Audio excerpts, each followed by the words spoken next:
What are the risks in Bitcoin? If this whole plan were to blow up, what do you think would have caused that? So I don't see it as risks to Bitcoin in the long term. I see it as short term risks to Bitcoin of like, not that Bitcoin goes away, but that it just takes a lot longer to materialize than people think that it Mm-hmm. will. And so, right, the fiat on and off ramps are the easiest thing to tackle. Right. If the US government actually wanted to shut this down, what they do is they say, okay, now we make it illegal for anyone to use an exchange. And if we see you using an exchange, because we have full control over your bank accounts, we will tell that bank to kick you out and shut you down. Right. And Mm-hmm. they've done some of that, obviously, but they haven't really done that on a wide scale.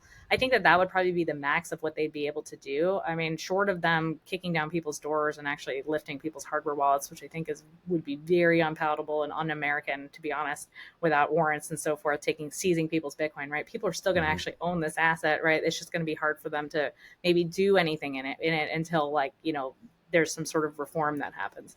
And so I think that that does mean, right, that things like exchanges go abroad, right, instead of here. And then Yeah. maybe there are risks to like US clients actually being able to buy it abroad. There's probably going to be something like local Bitcoins that makes a comeback where people are actually, meeting places and exchanging, right? There's going to be some sort of black market. I would assume that would happen.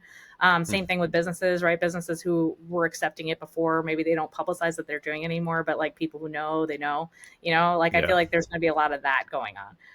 And so I don't think it kills Bitcoin, right? But I do think that it makes it very, very difficult for it to proliferate at the rate that it currently has been doing. But I think that some of these things are also unpalatable here, right? I mean, if we start sending all of these jobs, like mining jobs abroad and exchange jobs abroad and everything else that's going on in the community, all of this stuff will eventually go abroad just because, like, even if everyone bans it, El Salvador still has it as their currency, right? And so it all goes there, right? It's not like everyone on earth is saying, okay, Bitcoin's over. It's just going to be a Yeah. few elite countries basically who are going to decide that Bitcoin is over. And we've seen this in China, right? China is now on like what, their sixth or seventh Bitcoin ban, Mm-hmm. right? I Yeah. mean, they just cannot ban this thing. So Yeah. if China can't Yeah. do it and they have way more control over their people than here, then, I don't Mm-hmm. see it as possible here. I do see it as maybe slowing, but not that Bitcoin goes away. So for most people, though, that just means you have to be more patient than you think you have to be, and you do have to keep your savings rates higher than people are saying. Because, right, like the average Bitcoiner maybe thinks that we're going to a million during the next run, in which case, if Bitcoin goes to a million, I only need, half a Bitcoin, or whatever it is that they need, right?